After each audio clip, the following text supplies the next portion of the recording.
Okay, we are back, and we just got done finishing all the combats and all the operations for both players.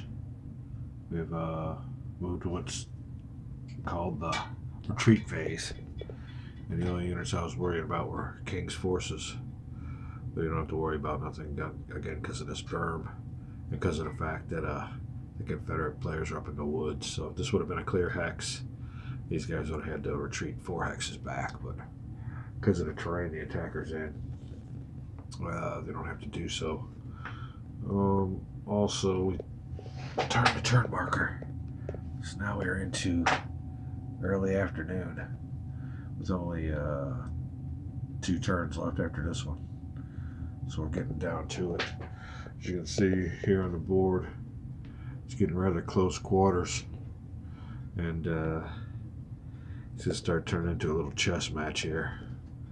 Who can move into where, get the good odds attacks, and hold the other player off on his flanks. So that's what we got going on. Hit the end of turn phase, retreat phase, automatic victory, and all that stuff don't apply. So I done cleared off all the tracks, and we were ready for what's called the reinforcement and replacement phase. But as you can see over there on the turn track, there are no more units coming onto the game. Let me see here. Hold on a second. Okay, we're back. Cough button. Alright, replacement, night phase, simultaneous surrender, retreat phase, end of turn phase, early entry, reinforcements, artillery. So that's what we're gonna do, is let's go straight to the artillery phase. Grab the old artillery cup, put them all in there, count there should be 12, 1, 2, 3, 4, 5, 6, 7, 8, 9, 10, 11, 12. Alright, 12 artillery markers in the cup, 6 to be drawn. Shake up a little bit. And the first one, the critical last turns, Union. Second one, Confederate. Third one, I think the Union's got an advantage on these artillery markers in here, so we'll see. Confederate. Alright, not helping the Union cause. 3. Fourth one, Union. Okay. See what we got going on here. Fourth. Let's see what kind of logistics and who gets their artillery in place. Ooh, a Confederate player. That's 5. Going for the last one. And it will be the Union. So it's split down the middle. We got a split down the middle artillery, which really, like I said before, isn't split down the middle because he gets 2 other artillery units, so it'll be a total of 5 artillery. Place these up here. We'll flip them over so we can see who gets it. Hood. Now, if we were playing the face-to-face game, you wouldn't be doing this. So we're just looking. Oh, Teleferio's got an A and B battery. Huh. Wow. All right. Over here on this side, it's First Corps. Oh, it's First Corps the one that's eliminated? Yeah, they are. Their artillery marker needs to be drawn. So let me get this out of here. And we'll make sure none of the other ones are eliminated. Alright, that's good. Third Corps and Fifth Corps. So let me draw one more shit, since that one should have been in there. Yeah, we'll see who gets the advantage on this one. Like I said, Union's got the advantage of markers. Does it hold up? Yes. Alright. Fifth Corps, which really don't have that many units in it anyway. Well, maybe it does. So that's good. That comes up good for the Union player. Alright, now put all the command shits. We'll get the artillery cup out of the way. Have the command thing and put them on in there, ready for the next round. Like I said, things are getting tight. Alright, let me go ahead and look around here. There's all the units down there. Ready for the next turn. Okay, now also what we got to do is roll for Longstreet. Now he will automatically be able to come on turns 16 and 17, but this helps the Confederate cause significantly. So we'll go ahead and roll for the Longstreet wing first thing we get back. Okay, let's go ahead here and roll for the old Longstreet chit. Looking for a 1 from the Confederate player. Whoops. Dice gone. It's a 2. No good for old Longstreet, but he'll be coming in next turn for sure. Okay. Alright, first chip pull. Over here. Who gets to make the first move? And it's getting, like I said, it's getting late in the game. It's going to be the Union player. And it's going to be King. Alright, very telling. Let's see what we got here on a King die roll. 3. Gives King 6 movement points. Alright, King's forces are right next to each other. So, I attack now. Huh. That'd be different, attacking now. Nah, I ain't gonna attack now. What are King's forces gonna do? I think King's just gonna stay there. King ain't moving. Next chit pull. Is going to be the Confederate player. It's Teleferro. I think Teleferro's also going to stay put, but we'll roll a dice to see how many he might have moved. 3. 6 for Teleferro. Teleferro ain't going nowhere. He's staying right there. So, another chip pull. It's going by quick. It feels like a Union. Nope. Confederate. I had a 50-50 chance. Alright, Light. And old Pender. What's he gonna do? Alright, let me look and see what's going on with the Light. After I roll my dice. Ooh, do I want to roll dice or do I want to use the old Jackson wing? Or, not the Jackson wing. Yeah, Jackson wing chit. I could use this chit here in place and put Light's chit back and draw him again so he'll get 2 movements. We'll see what's up. Another thing I wanted to look at. Old Stewart. Precariously close with his 10 movement points. 1, 2, 3, 4, 5, 6, 7, 8, 9, 10. Alright, well, he can't cross the creek, but puts him pretty well close to Centerville. We gotta keep an eye on all that. So, let me decide if I want to play a Jackson wing chit, because there's him and Teleferro are the only ones left. Ewell's been eliminated, I do believe. Yeah, Ewell's forces, Ewell's brigades are gone off the map, so this is my only chance. But where would I move them to? What would I do with them? Take a chance. 1, 2, 5. Take a chance of getting Centerville. 1, 2, 3, 4, 5, 6. Let me think about this. Alright, well, I don't know much about old General Jackson. What his personality was like, or what his command tendencies were. But in this game, we're going to grab the old Light chit. Ooh, Zoom does something different on it. We're going to put it back into the command cup. And we're going to take the Jackson wing, put it over here in Lights, and roll with the 1+1 modifier. 6. Oh, that helps my cause. That helps my cause a lot. Okay. So that goes into a 10 movement points. And old Pender's gonna do this. 1, 2, 3, 4, 5, 6, 7, 8, 9, and 10. thereby flipping Centerville back to the Confederate side. And I take that. That will throw the fucking Unions for a heart attack. Alright, Centerville's been retaken by the Confederate forces. That's the end of Light's movement. Next draw.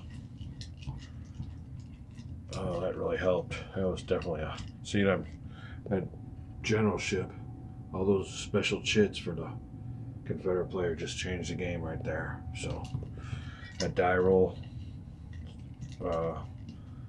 accompanied with that Jackson wing chit. So, next one here will be a Confederate player again, and it's Light. All right, I couldn't call for that any better. What's Light want to do?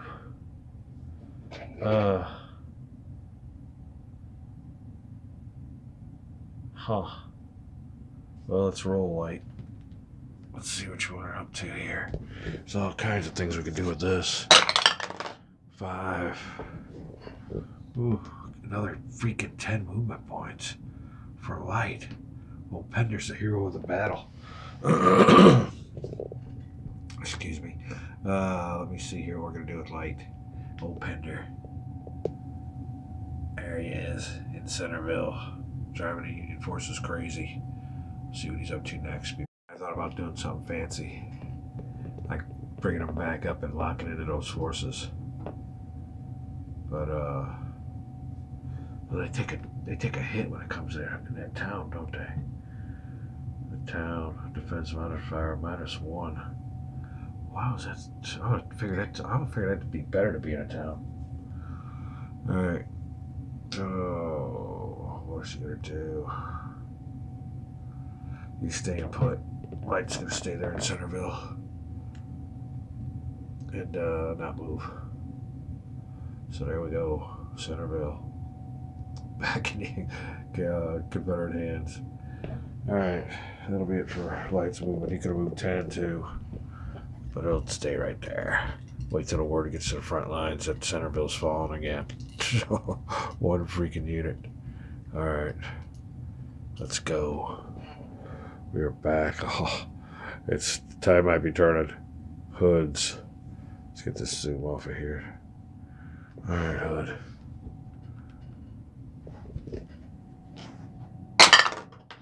They can move 2, which goes 4 movement points. All right. Hood's forces. Oof. The ones sitting right there. They might not do anything either.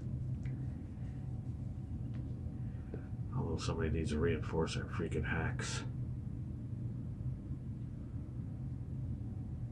Yeah. This here might be a good spot where 2 units could... What's that? 3. Oh. Who wants to go back? I think I'll wait for Wilcox. I don't think although, that's another thing. Look at the door opener, that victory hex. All Buford would have had to do if these 2 units wouldn't have been here is walk right in and take that sucker. So, that's something else to think about too. It's like those cavalry units can sneak around behind you. We still got Stewart's wing. Don't even operate. Who did I just operate? This was Hood. He's a part of Longstreet's wing. Stewart can I am going to go ahead and activate Stewart's chit 2 along with Hood. So I'll put him on top of Hood. Hood might stay there, I'm not sure, but I'm going to move Stewart this turn also. So there's Hood. What's he want to do? Let me see what happens. Take the zoom off of this thing. Let's show the battlefield and we'll be back after the move. Okay, this is it. I have moved Hood's forces off at our nice little perch. And things are going to start getting a little testy. Alright. Best defense is a good offense. That's what the Confederate players are going to do, although I don't think I'm going to do any combat now. And also, moved old Stuart's cavalry up here to help harass the Union forces around Centerville, the newly recaptured Centerville. So things in disarray. Confederate player definitely taking advantage of his superior leadership. It's getting late here tonight. My eyes are, I'm falling asleep at the table. But I wanted to study this move and decided to go ahead and instead of bold, go to spoils or whatever the saying goes. I'm getting groggy. So anyway, that's it. We will see you in the morning for another chip pull. Let me just make sure I've got him done. That was Hood. Hood came off of there. Stuart moved. Yep, we're ready for another chip pull. We will see you next time. All right, hello everybody. We are back and still trying to comprehend what happened over here around Centerville with the Confederates retaking that victory hex. I'm thinking the only thing the Union player is going to do, and I can't go partial. I'm going to need all these strength points to get some high odds attacks back here. So everybody from this side of the board west is going to take care of the Stony Ridge victory point hex, and everybody this side here, which just means the whole 6 Corps is going to have to go back. I'll have to look and see, maybe one unit can go west, but other than that, we need to get that hex. And I'm thinking about just surrounding the town and holding off till turn 17 and seeing them just concentrating on what's going on over here. Then when it finally comes down to it, just attacking and taking that town. You know, we surround them, and I could take it right away. It just depends. I doubt there's any way I'll be able to get any forces west with it being so late in the game. So yeah, that'll tie down a lot of units and a lot of strength points to go back east. So that's the name of the game. Getting ready to make another chit pull here. Got the old war robe on, old bathrobe. It's the choice of fashion today or this morning. All right, Ricketts. We will roll for Ricketts. All right, part of the Army of Virginia. Third Corps, I guess. Don't say Corps, it just says 3 Ricketts. The other ones it says Corps up there, First Corps. So it's kind of hard how they're designating these armies, but okay, he gets a 5. That's good enough for maximum movements for old Ricketts. So Ricketts guys will be able to move 8. Yeah, Ricketts' men are down here in the southern tip. There's only one of them, and they're all in command formation. So, let's see what he wants to do. Like I said, all these moves now are going to be like a chess match. Getting your good matchups. Mismatches, good matchups. Kind of like in football, covering a player, getting a good matchup. So, we'll see about getting some good matchups, move some numbers around, and try to get that flag to flip to the Union side. We'll be back. Okay, we are back, and we are looking at these numbers. Look at all the numbers, and how to get them in the right spot. The key now with what was that? Ricketts units. And here's what I'm seeing. He's got a nice little line of, he's got his northern flank pretty well solidified. Like I said, the weak underbelly's right here. I was going to pull Ricketts' troops out, get him on this road, lead him down here, and maybe he might end up here. But I think I'm just going to go ahead. Let me go ahead and zoom in here on these Confederate forces. Okay. Oh, Toombs and whoever else is part of Jones's, part of Jackson's wing. Key numbers you want to look at there are those 2 1s. That's what I call me some low-hanging fruit. Get those guys out of the way. That opens up this whole corridor down here to come flooding in. And of course, you want to look at these other troops here. Kempers. We got old Jenkins's unit is reduced. They've suffered casualties that are half their strength. And Evans is the only full strength unit left. And all these units around here can definitely deal with him. Plus, we want to get old Hooker up along this ridge, pour him down. So, flow of the troops has got to go this way. Hopefully, forces a collapse of this unit, these units here, and the old victory marker's mine. Now we got to get this little mess straightened up back here, though, too. So, the decision on Ricketts is going to be he's staying put.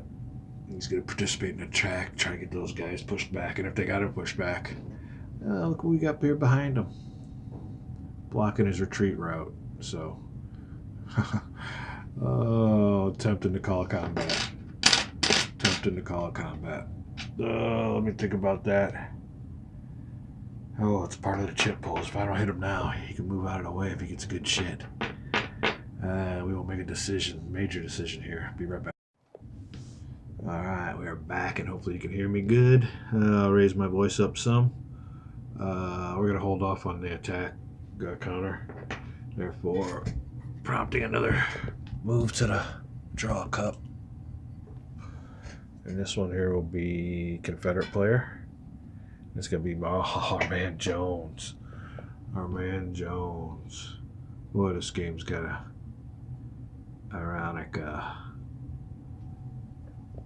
ironic sense to it. Let's see here, Jones. Let's see how many he can move. 4. Oh, Jonesy is moving 4, which is a 6 on the table. So let's see what Jones wants to do. Who was the Confederate response? I mean, you can see. Oh, he can't. Can he move anywhere? He's stuck. He is stuck. He can't move nowhere, and I'll show you why. Well, first of all, when you move out of a zone of control, which would mean these guys right here, you can't go into another. So let's put the old block. Good move by Buford. He can't go anywhere. He is stuck there for fat and ripe and ready to be picked. So that's it for Jones. Oh, Jones is jonesing. Let's get a zoom on in there. Yeah, he can't go anywhere. If you see a move, let me know, but he's stuck. So, all right, that's it for Jones. We'll get another chip pull. And this one will be Confederate again. That's Wilcox, the guy behind the ridge. All right, could be great news. That is fantastic news for the Confederate side. We'll see who's these guys down here. It is... What? Oh, Featherstone. And whoever's underneath him. So if you're a historian, you'll know what his makeup is. I'm sure you could tell me there, Gilbert Collins. All right, let's go over here to... As a matter of fact, Gilbert just released a new video, so I'm going to have to watch that. Wilcox down here. 5. Okay, if we want to get going now, although that's only a 6. All right, Wilcox is in command formation range. He gets 6 hexes. Find out where he goes. This is where he was. Find out where he is. And there's where they end up. I think it's Featherstone and Wilson. It's brigades of Wilcox's corps or whatever. But Stony Ridge Victory Point Hex has been reinforced, so it's got to make the Confederate side feel good. All right, well, that's it. We got that place. Let's come get it. Fight your way through and come get it, which might not be too hard. I don't like that southern tip is too strong. So let's show you what I'm looking at. Those 3 units there. Old Kemper and Jones. Kemper and Jones. All right, another chip pull. Oh, another chip pull. Who was that old guy? Making sure I ain't missing anybody. Alright, this is the Confederate player again, and it was... What the heck? Okay, I'll put you down there like this, and I'll go like this. Alright, Anderson. Long street swing. That's the old boys back here. They might have to rethink what the hell's going on. I'm getting a sick feeling that the Union's chance to pass them by. Alright, let's go over here, Anderson. All these Confederate chip polls are not good, and plus they get the long street wing coming up, so that could pretty well solidify it, folks. One, Anderson ain't going too far. He's only going 4 hexes. All of his units are definitely in command formation. So, way back. Anderson's move. Hey, hello everybody. We are in the middle of the heat of gaming season. We've got it going on. As a matter of fact, I'm trying to finish up this game, but it's taking a little while because I got 2 or 3 games going on. But Clash of Giants Civil War, down to its last few turns. Just want to give you a little tour of my little war room I got here. This is my main table here. It's pretty nice size, and I'm going to go ahead and get me a nice piece of plywood and shellac that really nice. So this is only temporary, but you can see over here, this is what I call my rules table. I just set this up. This is where I got a bunch of research going on with rules and stuff like this. I just like sitting here and just going through rules. Right now I'm getting stuff set for my War and Peace game, making sure I got all the combat procedures checked out. We also got a good old game of Fields of Despair going on there, and another game of Command and Conquer Napoleonics coming up. I want to refresh myself on those rules too. Back on over here, I'll show you the big old... There you go. I got all my setups. Do a lot of that fantasy sports stuff, so I'm big on daily fantasy baseball, fantasy football. So you can see I'm getting ready to make some moves there in my War and Peace game on Vassal. But that's about it. Everything's really busy here. Enjoying my time off. Got the greens going, and the sun is shining outside. So that's what's up. We'll be back, having fun, gaming season in the war room. Be back. Well, finally getting around to finishing up old Anderson's movement. It's been a while. It's been about a week since I've been able to come back to this game. But I walk by the table every once in a while, stop, look at it, and there's other things I got going on. But I am very interested in it and ready to finish it up. I went ahead and moved Anderson's units from their little cubby hole on closer to the victory point hex, just for insurance, I guess. Moving across this deep hex here is prohibited, so units were just able to come up and move it around a little backwards, or a little J pattern, leaving this spot here open right here for any Union movement. But that'll be it. Collect my little command counters here, and we'll go on to another chit pull. It is a Friday night. I got a little bit of gaming to do before we do the old movie and pizza thing. So I thought I had some time to take advantage. Alright, it's the Union player's turn. And it's Hooker.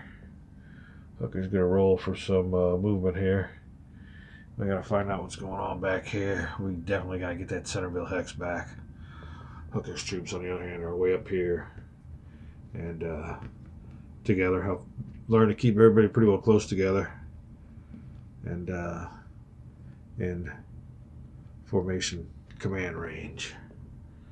So let's go ahead and roll the dice for Hooker. It's a 4. Hooker gets to move 6 if he wishes. So let me go ahead and check out old Hooker, see where he wants to go on the map. I want to go about assaulting that victory hex. We'll be back. Alright, we're back with Hooker's moves. And as you can see, it was around this area right here. I moved a couple of the better trained forces and this wooded hex. We might have a big attack going on if we can get some good odds against Hood's forces. This other brigade I sent down the road, and I was going to maybe, I guess I really should have put him in here because there's no mandatory attack across here. So that might have been a wrong move to not have moved him up one, but I'm going to keep him there. That's what my original move was. So now I look at it, I should have done it differently, but I'm locked in. That is going to be it for Hooker. And the next command chit draw is Confederates, and it is Kemper. Now I'm trying to think. I got a whole bunch of Union forces left, so I didn't want to attack, but sometimes it's good to attack when you can find the right situation. Maybe should have given that more thought. Okay, Kemper's over here. Oh, he's gonna roll a die. I can't see it. 5, okay. So for Kemper, a 5 die roll means he gets to move a maximum 8 movement points. Here's our Kemper's forces, and they are in zones of control. So if they move out, they can't move back in. So up there on that hill, there's what we got. That's where they are. I'll show you where they'll be. Alright, I don't think I really got a choice but to keep Kemper there. If I move any of his brigades back, it just opens up the spot for the victory hex, so let them fight their way through. It's definitely a weak spot in the Confederate lines with nobody really to reinforce. So, looking kind of weak for the Confederate player over here. It's the only hope they got. Might turn out to be a siege for Centerville again. We'll see what's going on. That's it for Kemper. No movement. He has declined to move. Okay. What fortunes of war? Let me think here. There's a Confederate player want to use his combat. Something to look at. That might be something to look at. Oh, might as well attack them before they attack us. 1, 2, 3, 4, 5, 6, 7, 8, 9, 10. There's that guy in the middle, which is a 4. Get 2 to 1. 2 to 1 against King. They got artillery too. All kinds of artillery. Use it for defense or go on offense. I'd hate to risk any step losses. I want to save my step losses for defense, so the Confederate player will decline attack. We'll go for another chit draw, I guess. Let's go ahead and draw a chit.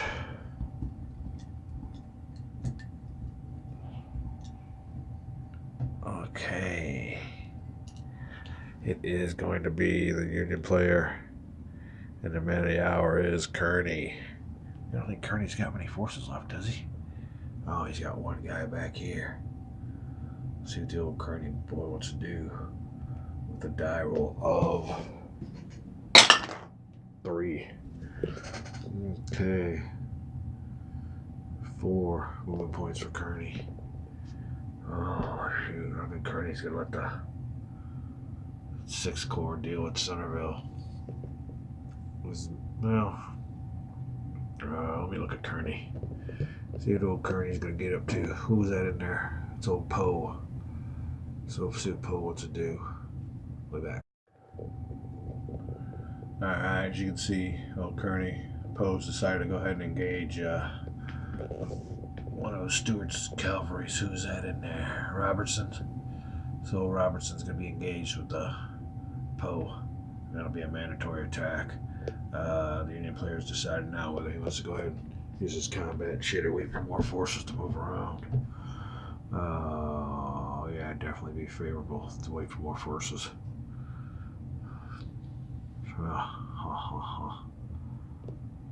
What is the advantage of attacking now and not moving people? I guess if you attack and you clear out, that means the guys that haven't moved can move on through. But now I need more forces, I want more attacks, I want more odds, so no attack by the Union player. Next chit draw is going to be Union. And it is 6 Corps. Alright, here they are. Back here, getting ready to go back for Centerville, I guess. I could use the big die roll. That is for sure. So how quickly can they get back? They get back quick. Alright, good news for the Union side. 6 movement points for the 6 Corps. And I do believe they all are in command, a formation command range.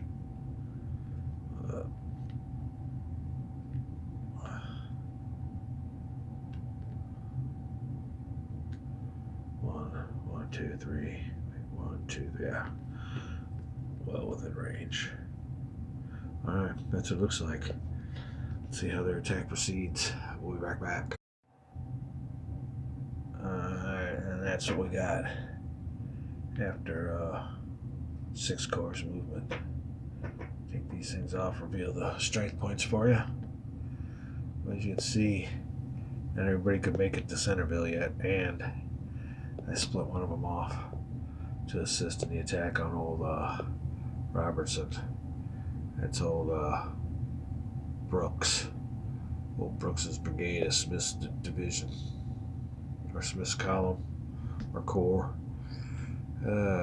So here we are. Union players not going to declare combat yet, so we will go to another chip draw. And let me make sure everything go here. That was nice and neat. That was all up here. He's got to come on and come back there a little bit more. Alright.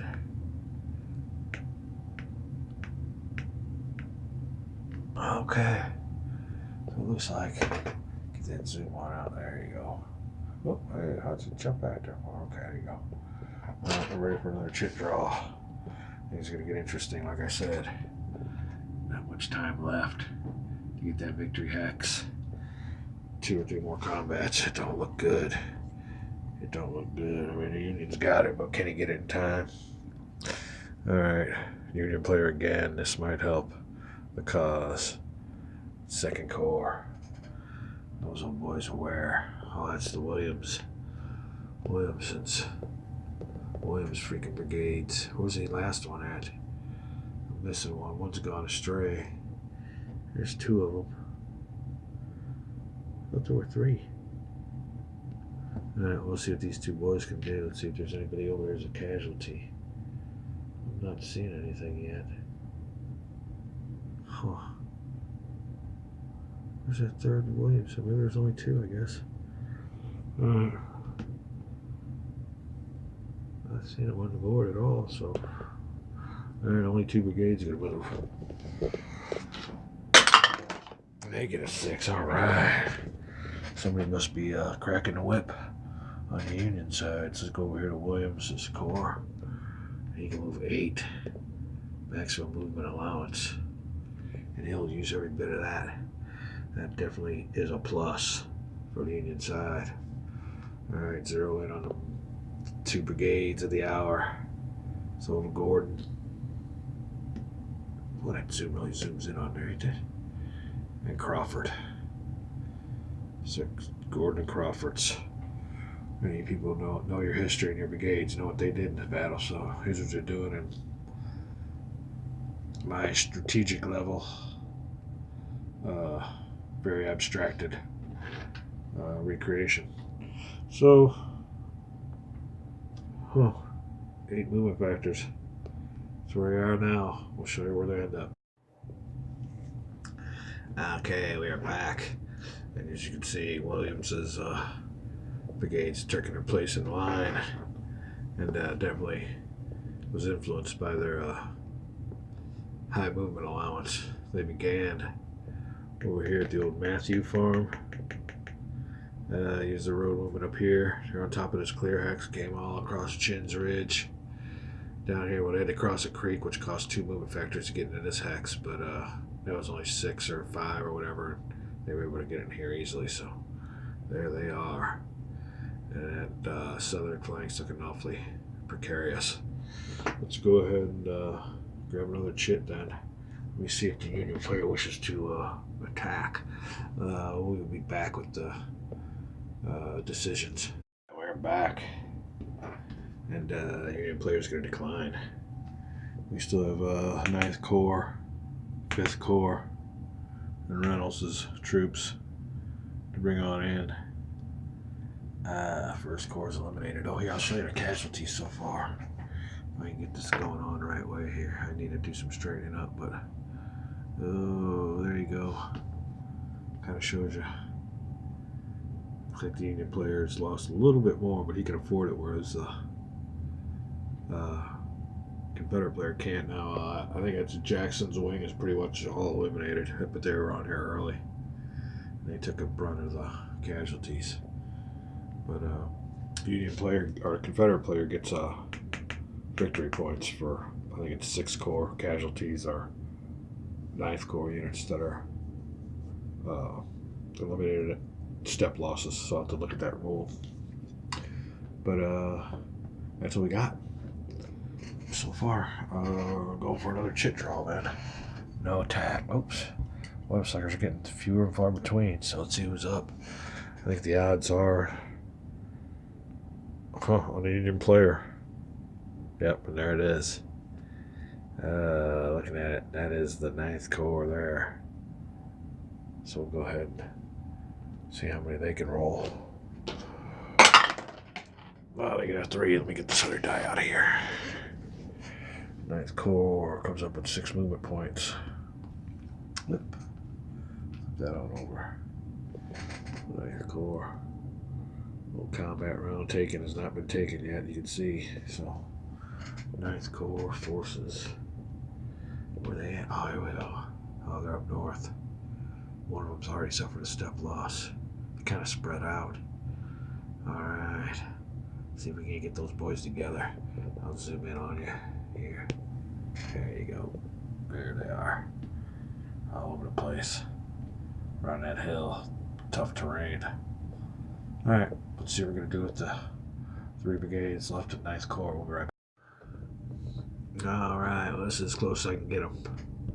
Terrain effects and everything else. Couldn't get them stacked together. But I did manage to throw one into the fray. And we'll zoom in and see who that is. It is Farnsworth. I was able to get up there and get up on that hill. So the other one's Old Nagel from Reno's column. And Leisure couldn't quite make it, so wanted to get somebody in there anyway, get in on that attack. And you can see we're just gonna start throwing forces in at each other, see who comes out, who can take it or who can't. That'll be it for the 9th Corps. The Union player does not wish to start shooting yet, so it's still quiet. Tension's building though. And it is early afternoon, so whatever's going to happen, it's going to happen late in the day on the 3rd day. Okay, next chit draw. Oh. And it's going to be Union or Confederate. I think there's only 2 left. Let's say Union. He gets to do his thing first. This could be key. Alright. 5th Corps. I still got Reynolds. What the heck? Alright, we'll see. Let's just move 5th Corps. Oh, 5th Corps. Ones that were slow pokes. Oop. Dice gone. 4. That equals out to 6. These guys aren't bad movers. Alright. Here they are, the boys in the purple. Gonna get in on the action. Getting hot and heavy here. We are back.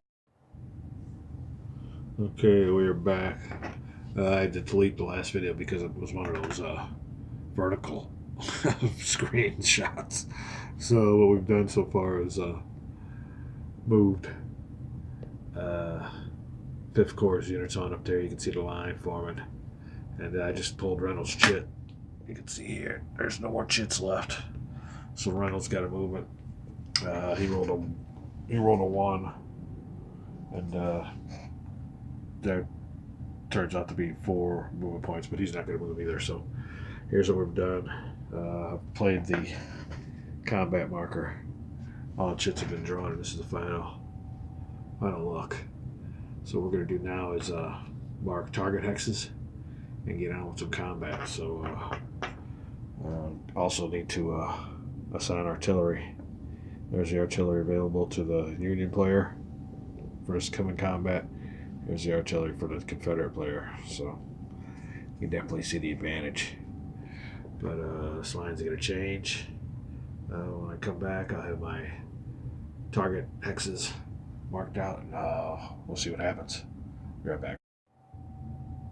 All right, excuse me.